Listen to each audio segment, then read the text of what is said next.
निर्वहन करते हुए साथ ही साथ अपने चंचल मन की वृत्तियों को समाधिस्थ करने के लिए हम सब 2-4 बार भगवान का नाम लेंगे। फिर जैसे प्रभु की इच्छा होगी उन्हीं की वाटिका से कुछ पुष्प लेकर उन्हीं के सादर श्री चरणों में सप्रेम समर्पित करने का प्रयास किया जाएगा। लेकिन मन में एक भाव बनता है कि हम भगवान का नाम क्यों लें और भगवान के नाम को लेने से हमको मिलेगा क्या। तो उसी बात पर एक बात कहनी है कि अदक्त दानाश्च भवे दरिद्री। जो व्यक्ति जीवन में कभी दान नहीं करता वो धीरे धीरे दरिद्र हो जाता है। और दरिद्र भावाश्च करोतु पापम। जब वह दरिद्र हो जाता है तो उसे अपने आप पाप होने लगते हैं। तो पाप प्रभावे नरकम प्रयाति। उसी पाप के प्रभाव से वह नरक को जाता है। और पुनरह दरिद्र पुनरेव पापी। फिर भगवान एक ऐसे गरीब दीनहीन अकिंचन असमर्थ परिवार में जीवन दे देते हैं कि हम जीवन भर परिश्रम करते थक जाते हैं लेकिन हमको जीवन में कभी सुख मिलता नहीं। अब ये मत सोचना कि पंडित जी धन लुटाने के लिए कह रहे हैं, नहीं।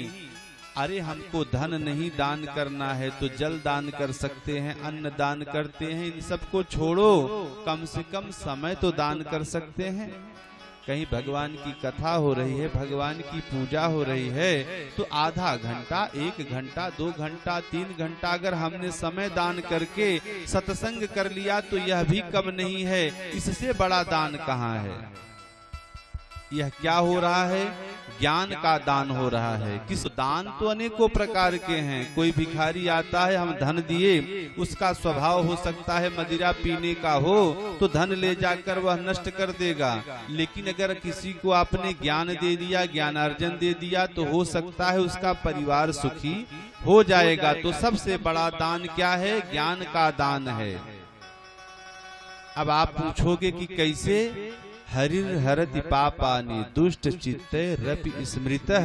वो भगवान करता क्या है, वो हमारे पापों का हरण करता है, सज्जनों का नहीं, दुष्ट के भी चित्तों का।